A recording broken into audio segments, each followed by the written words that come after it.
এই নানা রকম কথা বলে। একটু মাতালে অভিনয় করো। হ্যাঁ তরমুজ খাওয়া তরমুজ।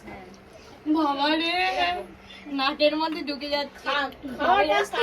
গান ছাড়ো, মদের ওই। গান।